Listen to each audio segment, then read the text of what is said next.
and welcome to the Protocol Podcast. I'm Brad Count here with my co-hosts Margot Nykirk and Sam Kessler. Excited to dive into today's show with the latest news and developments in technology behind crypto and blockchains. First, please don't forget to subscribe to our weekly newsletter, The Protocol, on CoinDesk.com, and let's dive right into it. Today, we have a pretty incredible guest here, Anatoly Yakovenko. He is the CEO of Solana Labs and co-founder of Solana Network. Solana's been on quite a wild ride. Totally, I was just looking, the token, for what it's worth, is up 791% over 1 year after the, recovering from the FTX collapse has been a big story, and market cap is approaching 90 billion, an all-time high now. It's been a pretty impressive run for Solana, and it's, we were just talking about it was last week. The big story was the Ethereum Denkun upgrade, and this week everybody's talking about Solana, which is kind of interesting. So we're super lucky to have Toly here with us, joining from his home in San Francisco. And we got a pretty cool agenda here. We're going to just ask a couple general warm-up questions for Anatoly, and then Sam's going to lead some questions related to what we're seeing in terms of the meme coins on Solana, and then Margot is going to lead a little discussion about some of the comparisons with Ethereum. And then we're going to get back to, some comments about the stress test that Solana is having now with some of the transactions. Maybe some complaints about some of the transactions not going through, and a little bit about the Solana roadmap. So anyway, it's going to be a pretty cool discussion. Totally, for starters, to get us warmed up a little bit here, a lot of people probably know a lot about Solana. Some people probably don't know a ton. You were co-founder of Solana starting April 2018, which is not an eternity, in blockchain time. In regular time. In blockchain time, it is a really long time. But then you had some interesting jobs kind of in some other tech, development areas in distributed systems before that. Any thoughts on kind of how you got to the point of starting Solana? Thanks for having me on the show. But yeah, founding story. I'm an engineer by trade. It's kind of what I've always been, I think. So I've always kind of tinkered. I went to Urbana-Champaign, like in Illinois, from 99 to 2003. So I overlapped the dot-com crash. And I remember my advisor telling me that maybe computer science is a bad career choice and that software is kind of dead, which was interesting. And we had a startup there that was doing voice over IP stuff.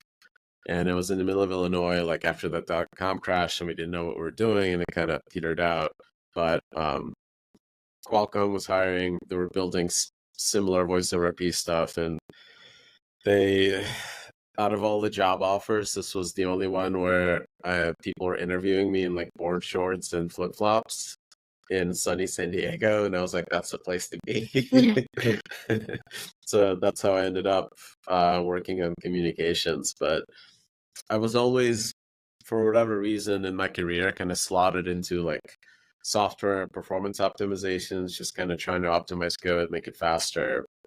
Was one of the first kernel engineers in this operating system called Brew, which Qualcomm built for mobile phones. And this is flip phone era, before smartphones. People thought we were crazy that there's going to be applications in these phones. The number one app at the time was ringtones. This is the only thing that people would download and pay for. I remember the world kind of changed when the iPhone came out. We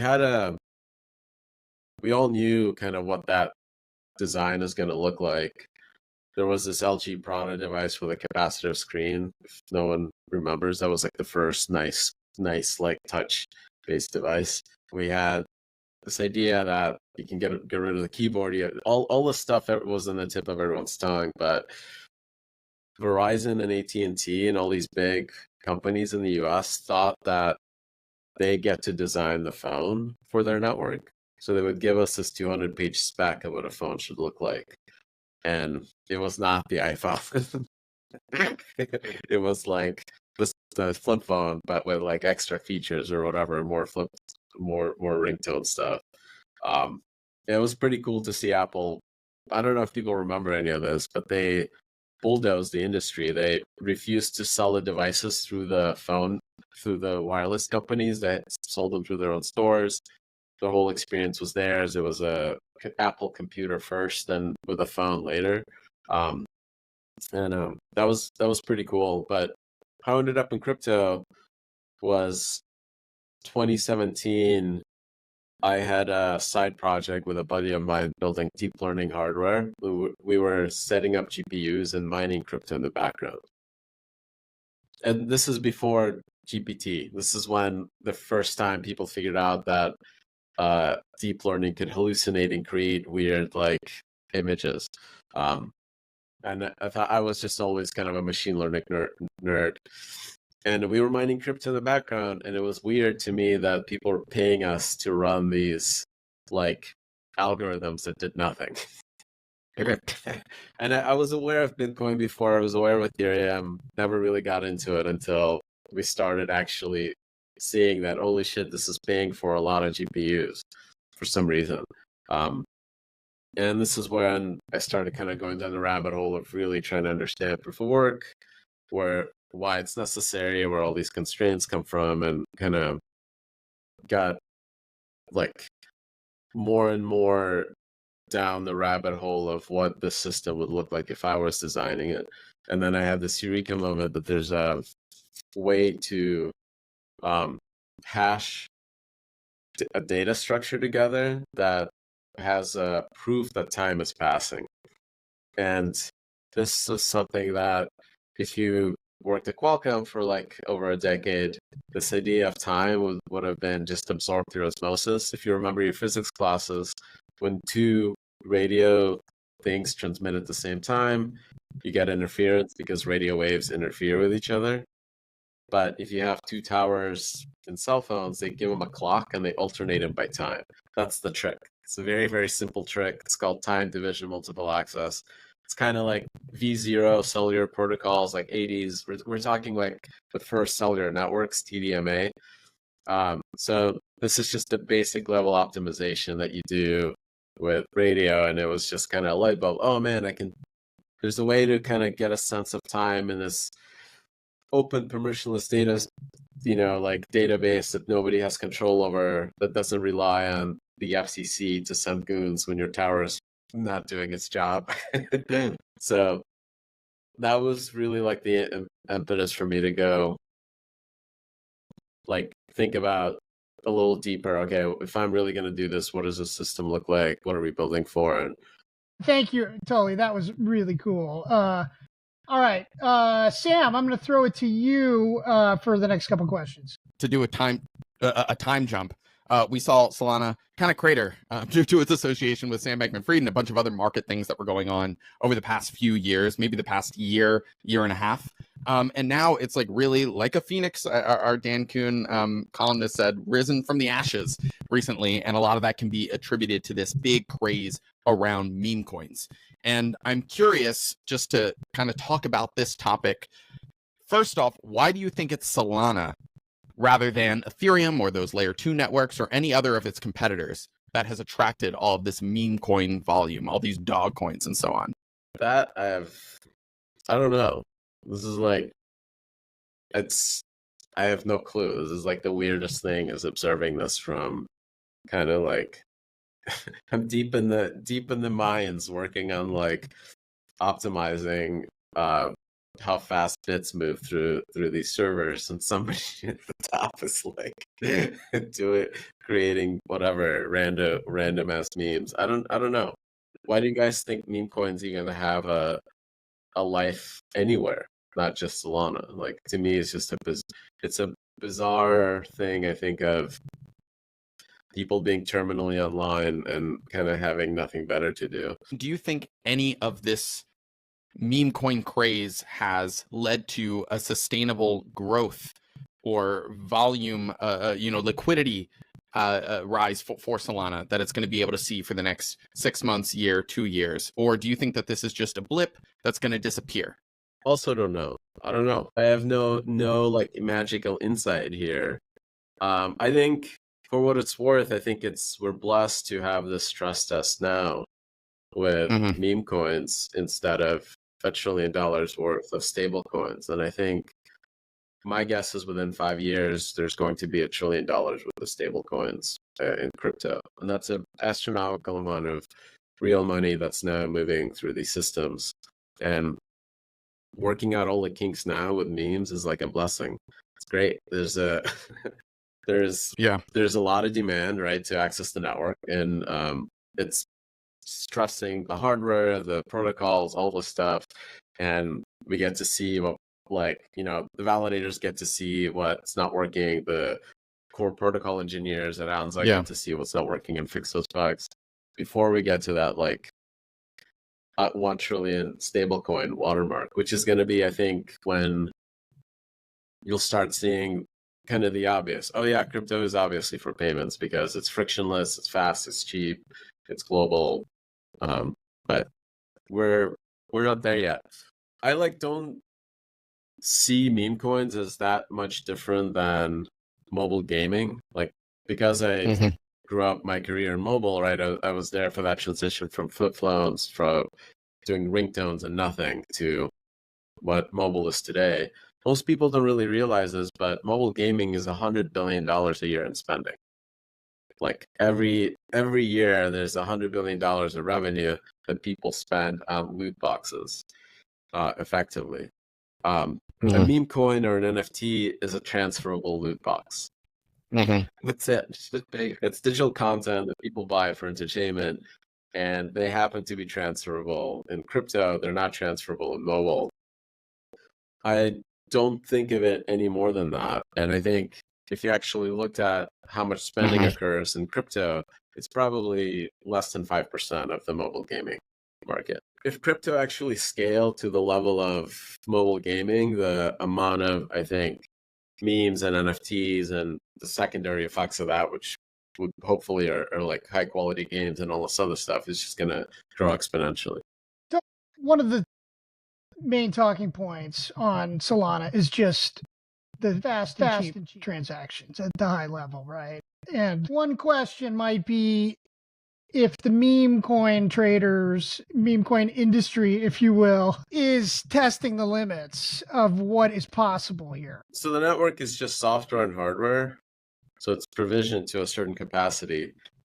And every time the load 10x's, it's going to hit that limit, and you're going to figure out, okay, this is where things, when you're redlining the engine, this is where they like don't work as well as they should. Fix them, you increase capacity, like you handle more stuff.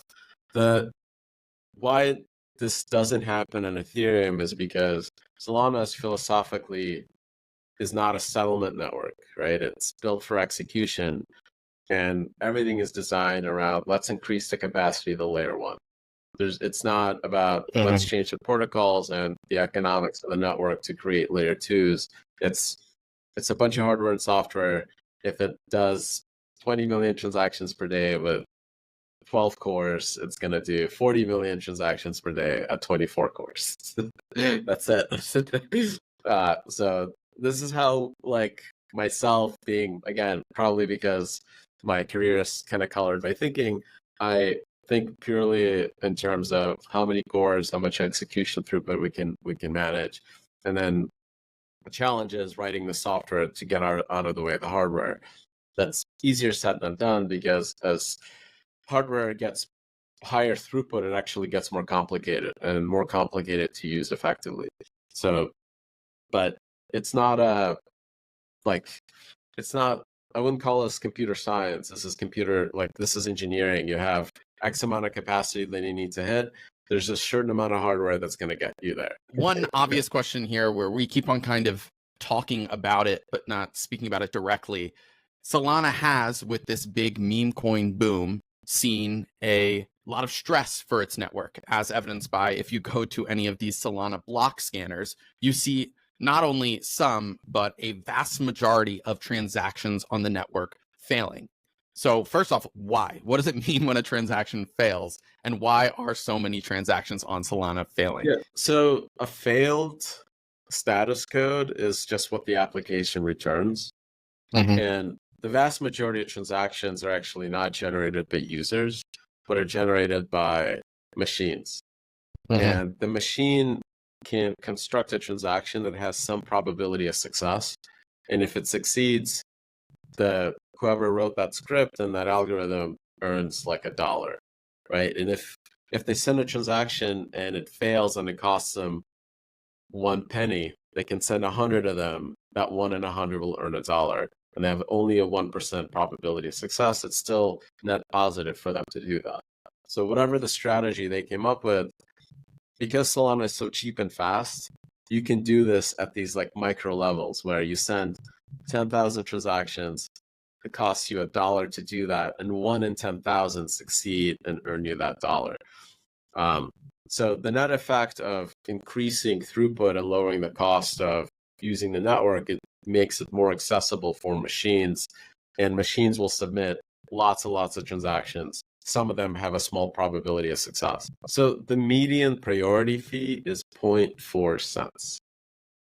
So, and even the average fee is like 10 times that, is like 4 cents, right? So when a user has like this failure in Solana, it's more or less insignificant amount of money. When they have a failed transaction in Ethereum, it's hundreds of dollars potentially. So yeah, people see failing transactions sometimes, but the costs are astronomically different on Solana versus Ethereum. Developers that do submit, like that have services that submit lots and lots of transactions, those are the ones that are impacted the most. And because they submit so many transactions that a high failure rate does mean that their costs are high, right? But these are, I would say, businesses that are operating, that are using the network as they should be, that are dealing with issues. I would say that's kind of like separate classes of problems. There's a UX issue of a user submitting transaction, and like confirmation times right now, like if you look at like the validator's app or something like that, the median confirmation time is like 4 seconds. And it can go up to like 10 seconds, or 20 seconds. One single Ethereum block is 12 seconds. So what we're talking about is our scale is much, much faster and much, much cheaper. And when things get slower, it does impact users, especially users that are heavy traders that want to minimize their slippage and to use those specific applications where the amount of time it takes to finalize a transaction, the market might have changed from what you assumed it was 10 seconds ago. And therefore your transaction fails. And that's a bad user experience. So as the network kind of scales and matures, the protocols get better, capacity goes higher, and those numbers shrink, both in terms of finality and cost. Concretely, what are those changes? So there's going to be some changes, I understand, in the next upgrade around priority fees and fixing that market for users so some of these problems don't happen.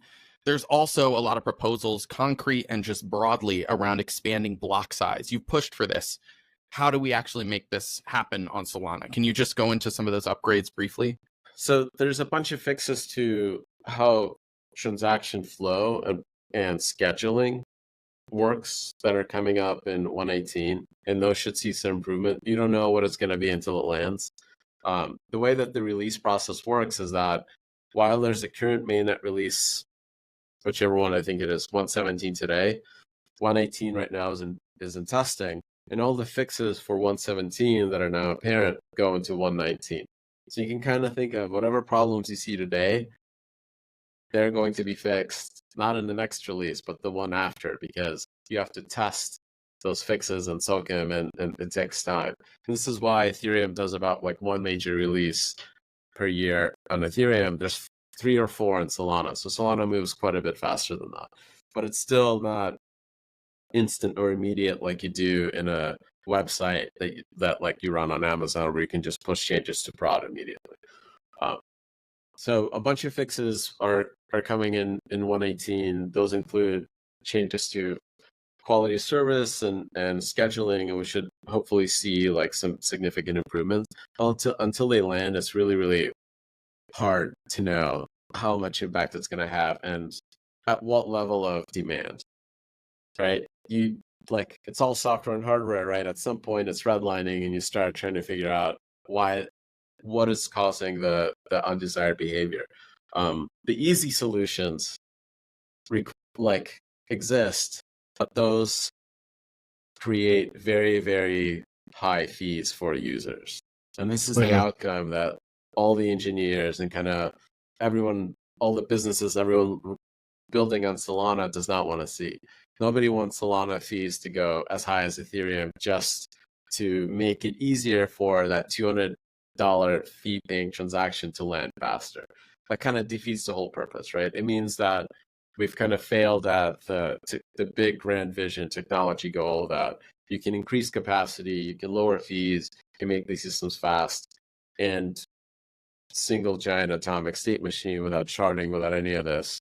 So these are challenging constraints we put on ourselves, but people obviously see the benefit of it. Like it's awesome to be in a single shared computer with everyone else versus in a bunch of little sharded system.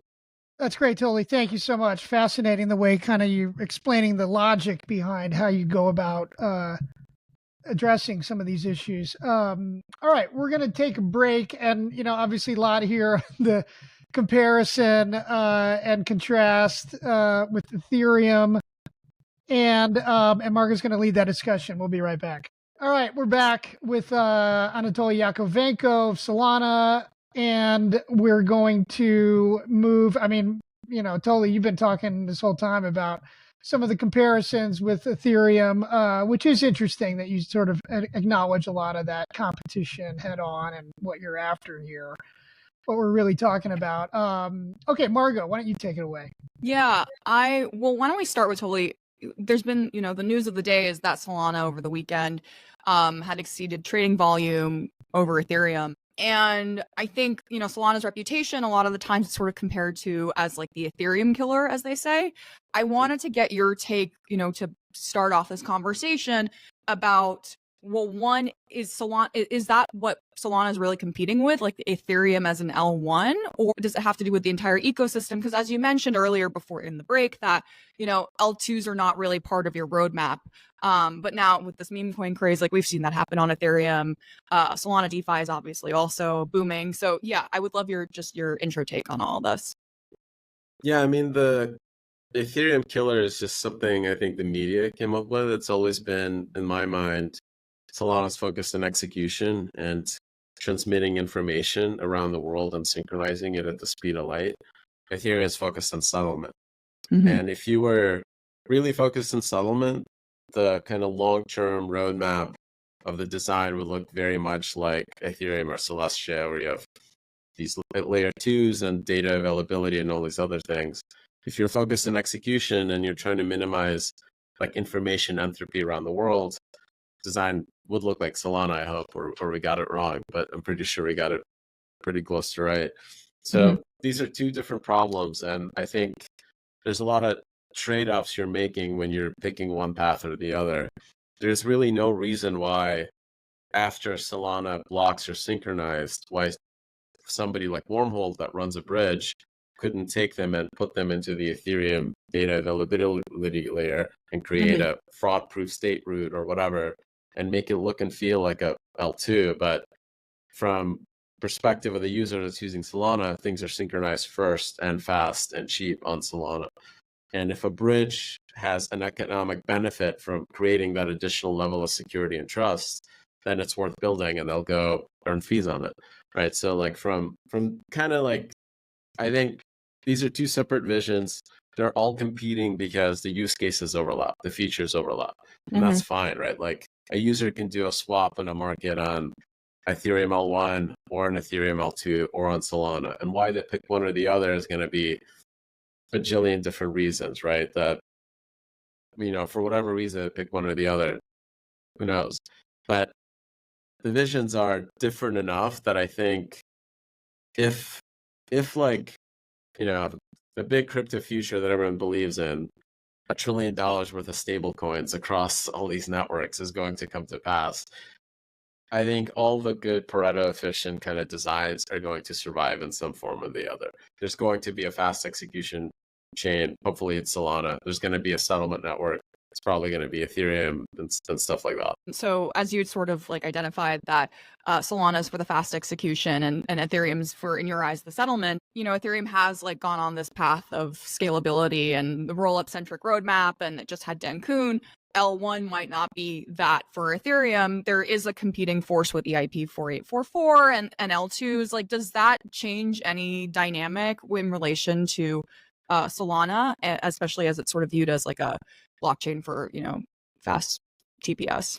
Again, application developers are going to pick their trade-offs, right? There's a lot of devs that don't want to deal with the fragmentation of the L2 ecosystem and the design there, or they don't want to deal with the risk of a upgrade multi-sig on an L2 and things like that, right? Like the L2s are not yet perfect, and there's trade-offs. Like devs will pick one or the other, and there's obviously trade-offs with Solana. You have to buy bigger boxes. Like you actually, it's a job to manage a Solana validator. It's not something that I would recommend people like run from home, even though some people can. So totally different networks. I think there's trade-offs for whatever. And it's up to the devs and the users to kind of pick one or the other. I wanted to ask, just because you know, we're in this chapter right now of Ethereum versus Solana. I'm the Ethereum reporter for CoinDesk, so that's sort of where I'm coming at from this angle. So I don't mean to be, you know, I know you're like, it's two different networks, but it is my job to sort of compare the two now that I have you in front of me, you know. So I'm a Golden State Warriors fan. I want him to play the Lakers, and I want LeBron to be on the Lakers, and I still want the Warriors to win. That's a great comparison. That's a great, you know. So yeah. I want Solana to compete with the best version of Ethereum and still win. And I think that's like these designs are going to play out. I'm very confident in the way Solana is designed because I have seen this kind of like technology ramp up happen multiple times in my career as an engineer. It's just people don't realize how fast Moore's law is. 2x improvement every 2 years is 1,000x every 20 years. That's 1,000 times better. So, like, you think that these networks are like 20 years seems like a very long time, but Bitcoin is already what, 12 years old, 13 years old, something like that. It's getting to that age where it's almost 20 years. Is it 1,000 times better than when it launched? If it's not, it means it's a dead technology branch. Now, Bitcoin is building something very different.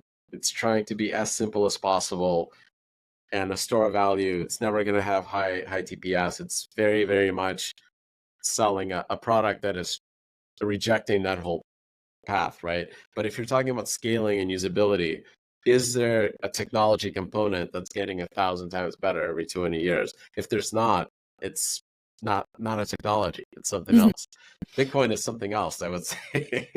Yeah, you know, I bring all this up and I wanted to bring up this comparison of scalability and evolving of technology, because I think it was a month ago at this point, there was the outage on Solana. There's this meme or joke that every year there's this big outage on Solana, and you guys had almost made it to like the full 1 year. And, you know, we're sitting here comparing Ethereum versus Solana, and for better or for worse, I know you don't like the Ethereum killer narrative, but like people do grasp onto that. As part of that, it's Solana is viewed as this, you know, fast functioning blockchain, but Ethereum has the security. And we were just talking about meme coins, and as you know, we were sort of alluding to, there's this new like influx of volume on the network, growing everything that's locked into the network. So these kind of outages sort of become like no longer acceptable, right? Like Ethereum hasn't had an outage like that in years. So what on the, you know, Solana Labs side or the devs side, are you guys doing to sort of ensure that, you know, as these volumes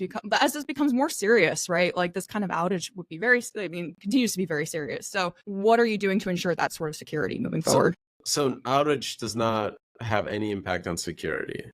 Okay. There's absolutely nothing that an outage could do to convince Circle to wire out your dollars without your cryptographic signature. There's nothing that, even if 100% of the Solana stake was corrupted and malicious and controlled by an adversary, there's nothing they can do to convince Circle to wire out your USDC. So the security of these systems does not depend on the quorum or liveness. Liveness depends on the quorum. And you can only guarantee liveness to a point up to a certain number of faults. But when you're talking about security and safety, Circle runs their own nodes. They're well connected. They secure their own nodes. That's all the security they need. And they can issue $1 trillion worth of stable coins on Solana. And it doesn't matter what the quorum does. There's nothing they can do to like mess with that. So this is why these systems are so revolutionary, is that it doesn't depend on the majority of the network for security. But it still provides this shared environment. And this is very, very different than any other shared system that anyone's ever built. It's very different. This is why it's different from AWS or cloud or whatever. You're not relying on a trusted third party. Like Circle can't trust AWS with $1 trillion worth of stable coins, right? This is why this financial revolution is happening in these networks. And this isn't true about only Solana. Every layer one has this. If a well-designed layer one, all of them should have this like capability. So what we're talking about is liveness. Outages suck. They interrupt businesses. It's like when Verizon was down or Facebook was down, a bunch of people depend on it and they suck, right? And all of engineering is trying to improve reliability while also improving performance without increasing fees. So that's a grind. The biggest change I would say that's happening is that there's a second implementation of the Solana client that's being built. What's really awesome about Ethereum is that there's 4 implementations. So when one of them had a bug, you had still liveness, people are still making blocks, but you were not getting full confirmation on Ethereum mainnet, while those core engineers could fix that one client bug and things could come back. That's really cool. So if Solana can get there, it's just code, more code. You can solve all your problems with more code sometimes. If you can, you're in a very, very lucky place. So this particular problem is solved by more clients. So FireDancer is the second implementation. It's being built by a team out of Jump. They're awesome. They're not only are they building a second client, they're also building a hyper optimized version of Solana, so we can demonstrate that the protocol, given enough hardware and the right software improvements, can scale to whatever TPS you want. So that's happening. My guess, engineering timelines are always never trust an engineer about their timelines. But basically, my guess is 50% chance that they'll have like a full node on mainnet by breakpoint.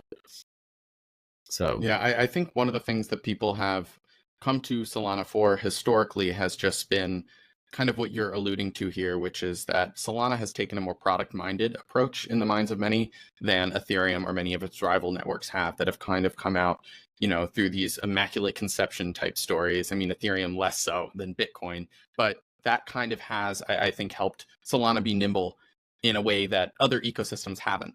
I want to talk a little bit about the Solana phone. So you launched the first Solana phone a while back, didn't really see many sales, and then meme coin craze happens. People realize they can sort of arbitrage these phones for these bonk tokens that were attached to the phones.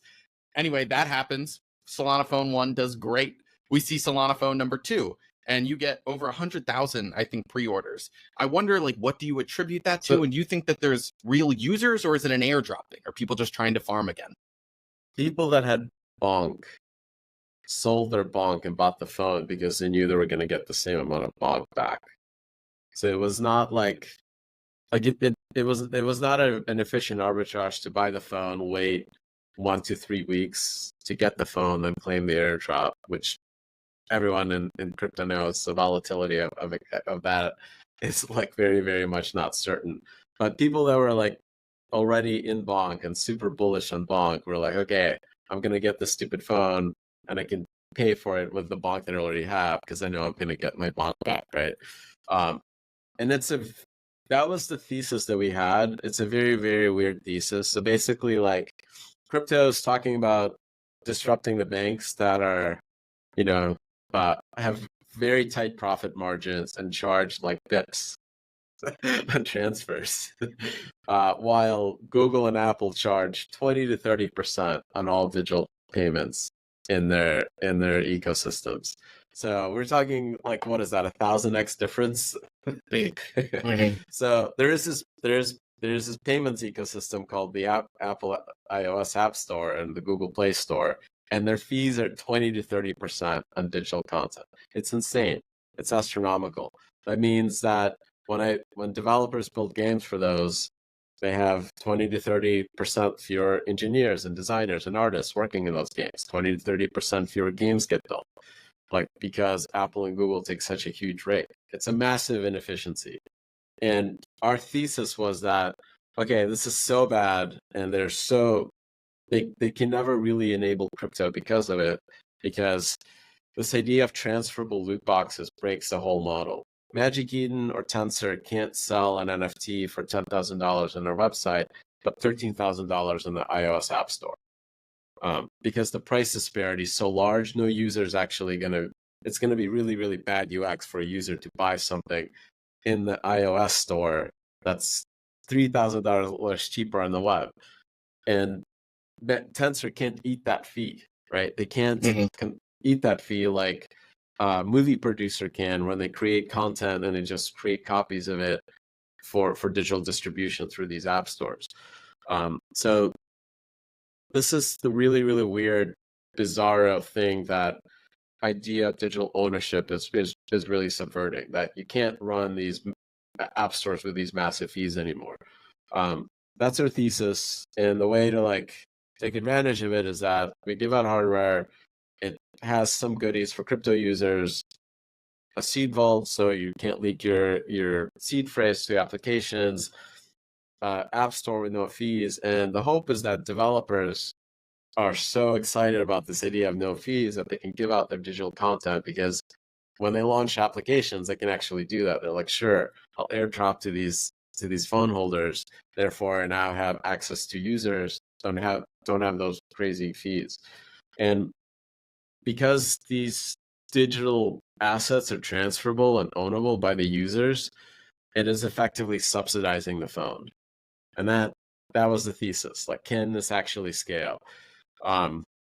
We worked to 20,000 users. We got 115,000 or whatever pre-orders for the chapter 2. So we'll see when that launches, what the effects are going to be. And then like the big unknown is, can it actually be built into a sustainable business model where we can build awesome hardware and developers actually want users to use it. If that happens, then we have a flywheel, right? Because no dev wants to, like, every dev that has like a mobile game knows that you have like 1 to 5% of your users generate 80 to 90% of your volume. If you can take that 1 to 5% and get them to convert to an app store with no fees, you can actually, for a very small amount of work, you can convert massive amounts of, like, save massive amounts of revenue, right? So we'll see if that happens. It's a big unknown. It's a risk worth taking, though, because I think, I don't know, this was not planned, but when we announced chapter 2, like, Tim Sweeney was like posting all these disheartened messages about the Supreme Court siding with Apple and stuff, and basically screwing Epic over. Probably, it's crazy, right? Like, in my mind, this is the least competitive market we have in the US right now are the digital content marketplaces on Google and Apple. I'm not sure. Yeah, media companies competing with them and losing. Any rate, this is, I mean, it's just fascinating how everything is an experiment. You know, it's the technology is an experiment, and also the marketing and the business strategy itself is kind of an experiment in some ways. But totally, thank you so much. We should wrap it there, and hopefully this will be the first of several times, many times that you'll join us. Thank you so much. And thank you, Margot and Sam. That is a wrap for this episode of the Protocol Podcast. Thanks to our producer, Michelle Musso, our booker, Mel Montañez. If you have any questions about any stories or comments, please reach out to us at podcasts@coindesk.com. Subject line, The Protocol. You can listen to us weekly on CoinDesk Podcast Network or wherever you get your podcasts. also subscribe to our weekly newsletter, The Protocol, on CoinDesk.com. And I'll just add that if you want to know what information entropy is, I did Google that while we were talking, and I immediately got to a lot of Greek letters. So I'm going to spend a little time, but that's on Wikipedia if you want that. Anyway, see you next week. See you guys.